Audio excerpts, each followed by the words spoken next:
kita akan belajar mendengarkan cerita.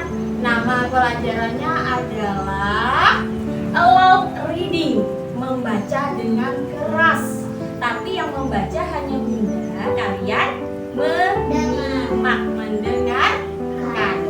Sebelum itu kita mau berjanji dulu. Nggak boleh ribut, nggak boleh berisik, nggak boleh saling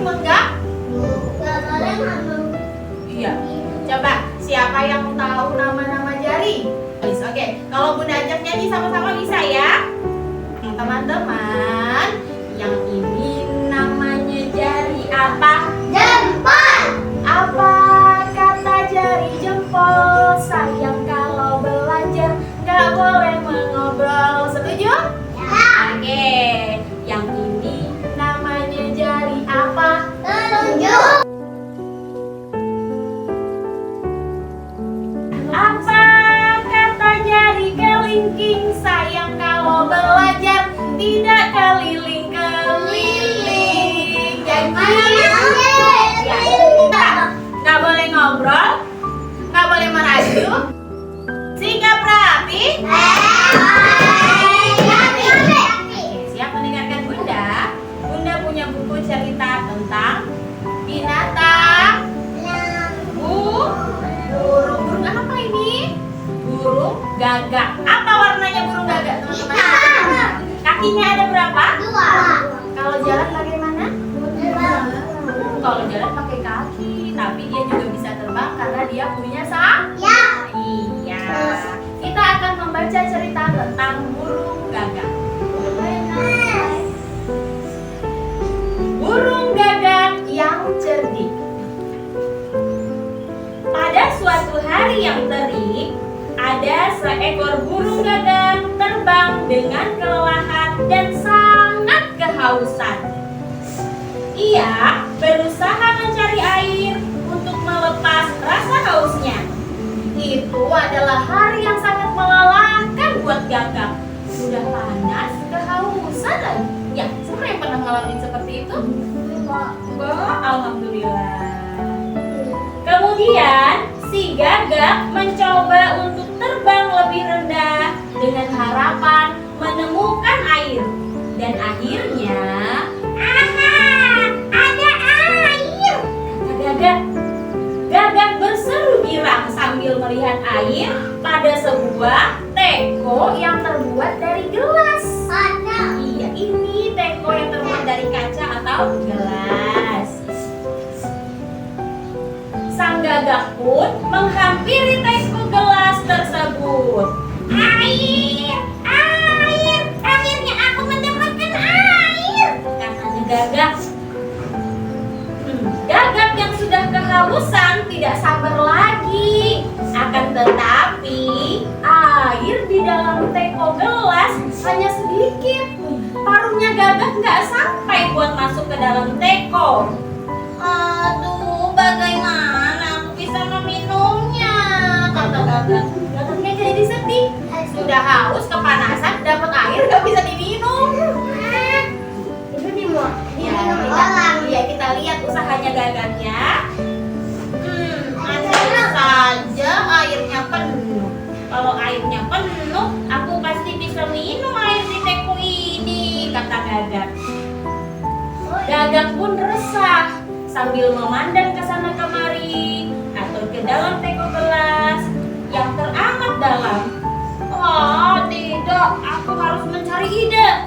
Bagaimana ya caranya agar aku bisa minum air yang ada di dalam teko gelas ini? Sang gagak pun berpikir keras. Tanpa putus asa, sang gagak mencari akal sambil melihat-lihat sekelilingnya. Siapa tahu ia menemukan sesuatu untuk dijadikan alat agar dia bisa minum air dari gelas itu. Pakai sedotan? Bisa. Dengan paruh yang seperti itu gagak tidak bisa menggunakan sedotan. Ya, kita lihat kemudian. Dia dapat ide. Aku melihat batu-batuan kecil. Kira-kira batu-batuan kecilnya buat apa ya? Dimasukin, dipecahin. Ada yang bilang dipecahin tekonya, ada yang bilang dimasukin. Coba kita lihat gagak melakukan apa. Ya. Gagak berseru karena dia sudah mendapatkan ide. Bila batu-batu itu dimasukkan ke dalam teko gelas, maka air di dalamnya akan penuh dan sampai meluber ke atas. Pasti aku bisa meminumnya, kata Gagak. Coba, bener nggak ide dari Gagak? Sang Gagak pun terbang mengambil batu-batuan kerikil yang ada di sekitarnya untuk dimasukkan satu persatu ke dalam teko gelas. Aku mulai dengan batu ini, kata Gagak dengan semangat. Dia ngambil batu. Hebat ya? Kemudian, baiklah, itu adalah batu kesekian kalinya yang aku masukkan ke dalam teko ini. Dan aku pun akan mengambil satu batu lagi. Dengan usahanya yang keras, nggak apa-apa. Gagak tidak apa-apa meminum air yang ada di tanah-tanah, kecuali manusia. Kalau manusia dia alergi sama bakteri. Dengan usaha yang keras, air yang ada di dalam teko gelas itu sedikit demi sedikit naik ke permukaan teko. Nah, percaya nggak teman-teman? Air yang cuma sedikit ini kalau dikasih batu-batuan jadinya penuh. Baru airnya naik ke atas, percaya nggak? Kita lihat gambaran selanjutnya. Iya. Nah, katanya Arkan pas dia bikin air, dimasukin es batu, airnya jadi penuh ya? Iya, sama ini. Cuman Gagak kan nggak bisa bikin es batu. Jadi dia pakai batu beneran. Iya. Oke, boleh dengarkan sekali lagi. Dengan sabar, sang Gagak masih mengambil batu-batu kerikil untuk dimasukkan ke dalam teko gelas. Dan akhirnya, iya, ini adalah batu terakhir yang aku ambil, kata Gagak dengan semangat. Teman-teman, airnya naik lagi. Setelah batu yang terakhir tadi masuk ke dalam teko gelas, airnya menjadi meluap, menjadi penuh ke permukaan. Akhirnya, paruh sang Gagak bisa menyentuh air yang ada di dalam teko gelas. Karena usahanya yang berhasil, sang Gagak menari-nari dengan riang gembira.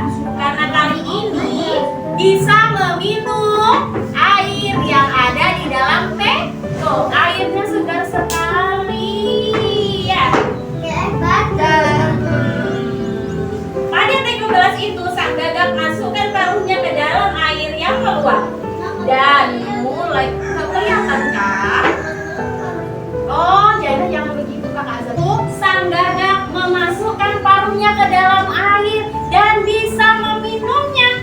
Aduh, betapa segarnya air ini, ucap sang Gagak yang merasa lega karena hausnya sudah hilang. Alhamdulillah. Nah, pelajaran yang bisa didapat apa teman-teman? Kalau kita mau mencoba dengan usaha yang keras pada sesuatu yang tadinya mustahil dan tidak mungkin, maka pada akhirnya kita pasti berhasil melakukannya. Ya, jadi kita harus berusaha pada sesuatu yang kita ingin capai. Selain berusaha, kita juga harus berdoa. Karena dengan berdoa Allah akan membantu kita. Tidak ada yang tidak mungkin bagi Allah. Terus berusaha dan berdoa agar segala sesuatu yang kita inginkan bisa tercapai. Alhamdulillah.